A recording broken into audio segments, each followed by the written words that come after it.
बॉलीवुड का करियर बहुत वीआईपी जैसा होता है। क्या बॉलीवुड की ऐशो आराम याद आने लगी? सोशल सेंसेशन बनी ममता कुलकर्णी, बॉलीवुड से लेकर महामंडलेश्वर तक।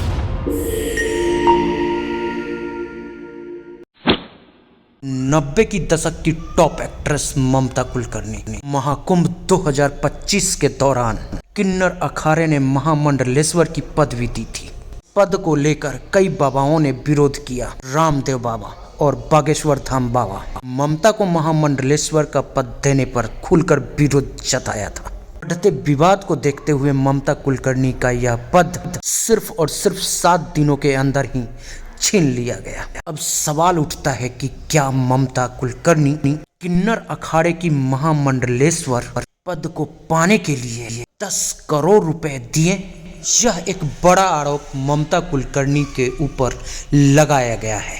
आरोप के बाद अपनी सफाई में उन्होंने कही, बॉलीवुड का करियर बहुत वीआईपी जैसा होता है। सब जगह मैं अगर गाड़ी से उतरती थी तो ड्राइवर मेरा दरवाजा खोलता था, बैठने से पहले कुर्सी मेरे नीचे होती थी, धूप जैसे ही आएगी तो छाता रखा जाता था। तो ये सब को मैंने छोड़ के और मैंने कड़क तपस्या की अकेले। ममता कुलकर्णी ने बताया कि वह महामंडलेश्वर बनना ही नहीं चाहती थी, परंतु किन्नर अखाड़े के आचार्य लक्ष्मी नारायण त्रिपाठी के दबाव में आकर हामी भरी।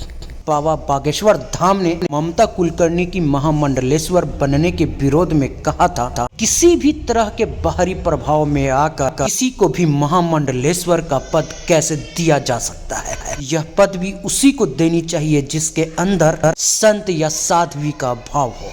बाबा रामदेव ने भी ममता को महामंडलेश्वर बनाए जाने के फैसले पर सवाल उठाए। उन्होंने कहा था कि कुछ लोग जो कल तक संसारिक सुख एक ही दिन में संत बन गए या महामंडलेश्वर जैसी उपाधि मिल गई है।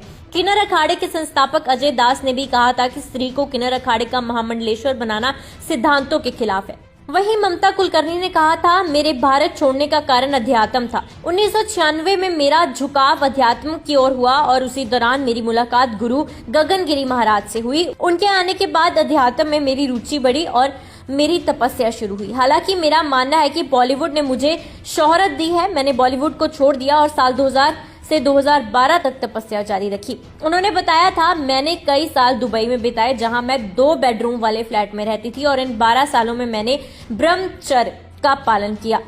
बाबाओं द्वारा लगाए गए गंभीर आरोप सही है या गलत? क्या इसका जवाब दे पाएगी ममता कुलकर्णी? जानने के लिए देखते रहे न्यूज़पेपर लाइव।